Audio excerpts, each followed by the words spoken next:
What's going on, y'all? Thanks for checking in with Callie. Please like, subscribe if you haven't already. So let's just go ahead and jump straight in.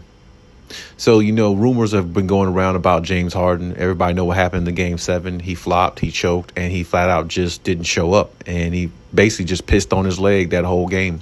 And it really was not something nobody should be surprised at, because he's done this many times before in his career, which is the reason why he's never reached the heights of winning a championship. The only finals he'd been in was when he was on OKC as a sixth man off the bench in his rookie days, with Kevin Durant and Russell Westbrook being the superstars on the team, and he just being the guy that trails and follows their lead.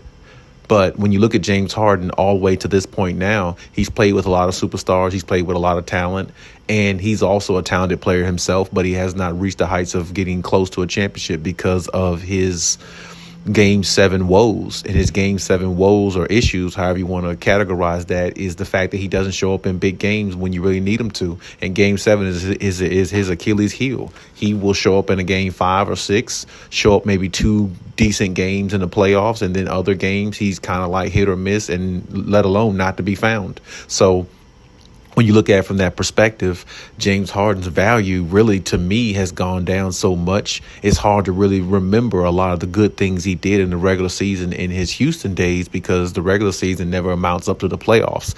The regular season is where you make a lot of money, but the playoffs is where you make your legacy, in my opinion. So his legacy, to me, is really tarnished by a lot of these type moments. And this last one we saw was very, very putrid, and it really doesn't help his case in regards to being looked at as one of the best players ever, even though the stats may say it. But when you look at him in big moments, he's one of the worst ever. And honestly, it's all about winning championships. That's what it's all about. And he hasn't come close to winning one because he hasn't been able to be counted on in the moments where he's needed. Based upon the paycheck that he gets, he should be able to be counted on and be accountable for what a team does going forward in the playoff run that they're trying to make.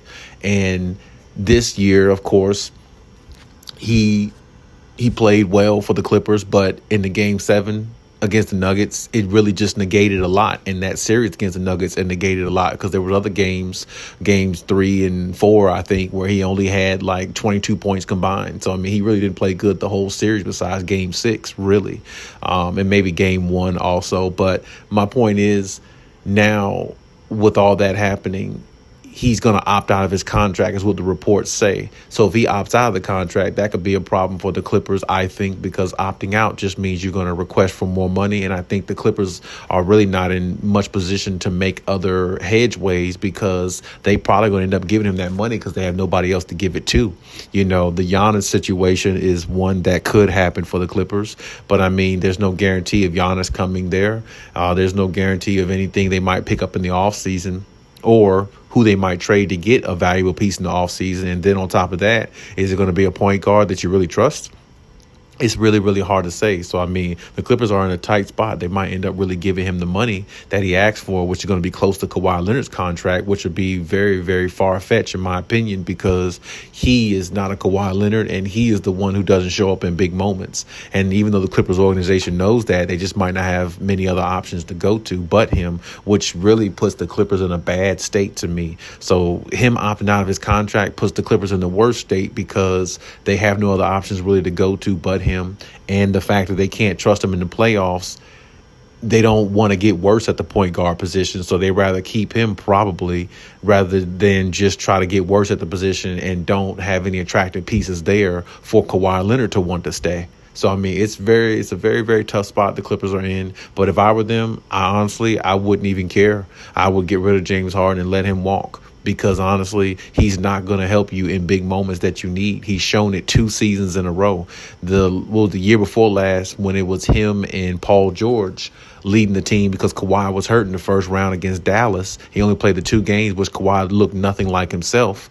But the 2 games that he played, he was really a non-factor.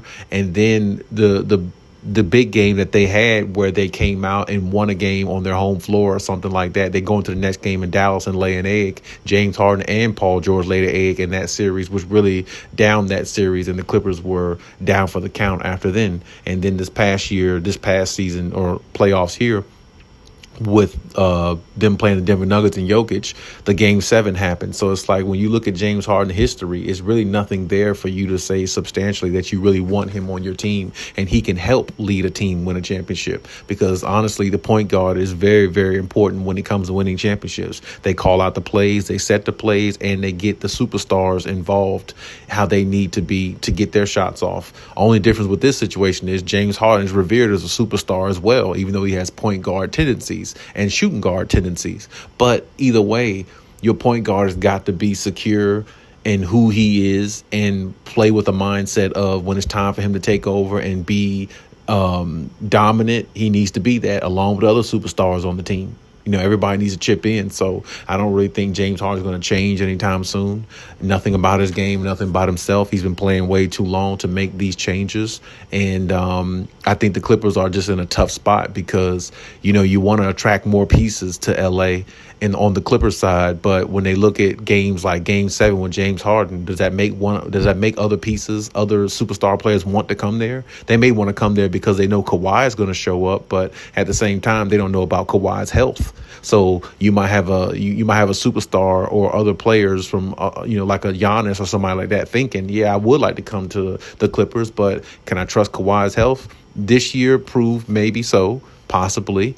But can I trust James Harden to show up if I have an off game or if Kawhi has an off game? Can I trust that? You know what I mean? So it's like when people from the outside looking in, the Clippers look like an unattractive, area or an unattractive team to go to because it's so many ifs with the team. And you look at the team, the way they were stacked this year defensively and everything, they should have beat Denver in the first round. They really should have. They had the team to do it, and they didn't do it. And they found themselves losing in the first round with a healthy Kawhi Leonard and a piss-poor James Harden performance in Game 7 that really set them back even a year or two more than where they are.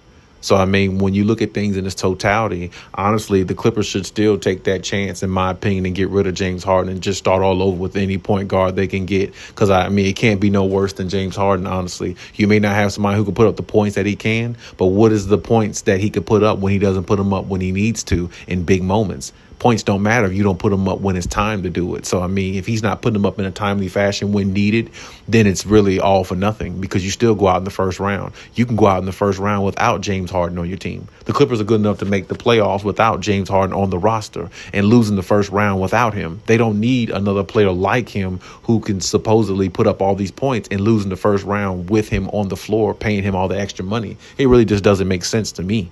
You can do bad by yourself. You don't have to do bad with somebody else. You know what I mean? So my point is it's really not something that I feel the Clippers should do, but I understand the position that they're in. They're probably going to make that decision and go along with it. And that's the reason why I think the Clippers as an organization have been not that great throughout the years because the decisions that they make at times really does not make any sense. It doesn't. So, it shoulda, woulda, coulda on a lot of situations. Yeah, wish Kawhi would have been healthy. Some people might wish they would have kept Paul George or whatever the case may be. But you got to find ways to make the team better, and you got to find ways to make them understand what needs to be done and how it needs to be executed. Whether that's changing the head coach, Ty Lue, or whatever the case may be, you got to make the necessary adjustments because Kawhi's not going to be around forever, and he's your only shot at really winning a title, and he's the only reason why people give them a shot of winning a title because he's on that roster, not James Harden or anybody else. So with that being said, I hope the Clippers make some, drastic changes in the right areas that they need and start addressing what they need to be fixed to propel this team forward because I just don't think James Harden is it. And as long as he's on the roster, I think it's going to be a struggle to win a championship.